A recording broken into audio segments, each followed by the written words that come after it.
Bugungi kunda odamlar eng ko'p nolidan narsasi nima? Kommunal eng ko'p nolidolari. Nolilari. Svetniki, gazniki, gaz paşta yo'qdan. Şu pul, Pul. hava, Yaşaşından köpünçə nalidlar. şu barına şükür etmezlikdə. Poложениясы. Svet gaz. Eng katta orzungiz nima? Hali amal oshma. Yo'q ekanman o'zi. Hammasini asta-asta erishib kelyapman ekanman o'zi. Bloger bolaş. Taxı olur. Taxı olish. Apamni hacayı verir. Doğru farzand doğğandan pomada gazet ölməyəm hazırki. Bu da hoş hem mesaj. Agar prezident bo'lsangiz nomni o'zgartirgan bo'lardingiz. Agar prezident bo'lsammi, elada gaz olib qolaradim birinchi. Seyit bilen gazı pulunu kemettirelim.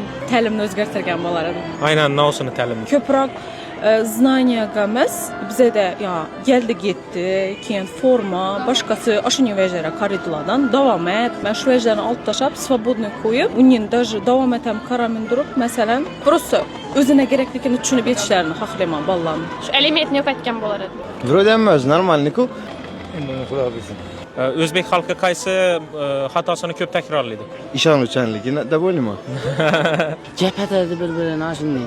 G'iybat. Bir-birini ilishadi. Şu birovlarni ailesinden köp burnunu dıkışını. Baxt navdada bo'laysiz. Ko'plar uchun pulda, ko'plar uchun pulda Siz emas. uchun? Men uchun pulda. Şu navu karşılıkla bulmasın. Ömür yoldaşımda ben sen yanındaman dep seni kollarından tutup liboy bir vaziyette şu sen yanında durup seni değişimence şu kette baxtımlar baxmasa gerek. Baxt, uyanışda.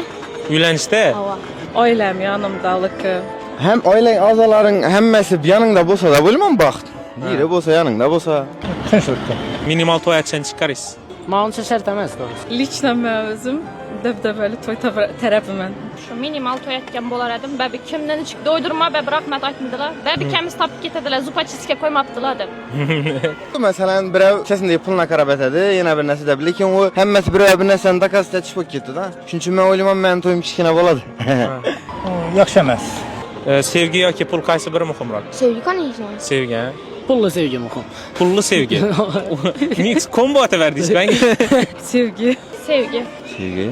Sevgi. Bir gece bir gün kimidir hayatı bilan yashash mumkin bo'ladigan olsa, kim hayatı bilan yashagan bo'ladingiz? Ekanman. Apamla. США-nın prezidenti bir gününü Donald Trump. Ava. Apamla. Ata-anamni. Özümün. Agar bir soatda ko'rinmasa odam boğazdan chetgan bo'lar edingiz. Hey, shuni aytmayın.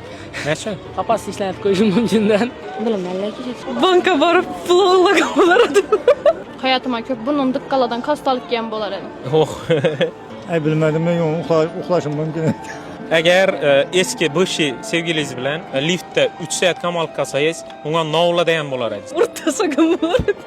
Apam görmesin. Men doğrusu gaplashganman, hali hech kimla urushmaganman gaplashib. O'zi bir odam bilan gaplashaman. Ha. Ko'proq oldu. Hamma gapimni aytib kelatirman. Bana aytkenlerin kızından kaçmasa razı esmen diyen bolar edim. Qaysidir vədələrim üstündən çıxmağım bolsam üzr soran bulardım. Sağlıq dileyim. Baxt dileyim. Hayatımda boğan gəl. Ha. Ha, bo'lgan bunni voqea. Boğda. Novla deysiz rostda. Baxt diledim boğan. Street Podcast'da berilgan savollarga chat javob berishingizni kommentariyada yozib ketsangiz bo'ladi. Keyingi gaplashadigan odamimiz siz bo'lishingiz mumkin.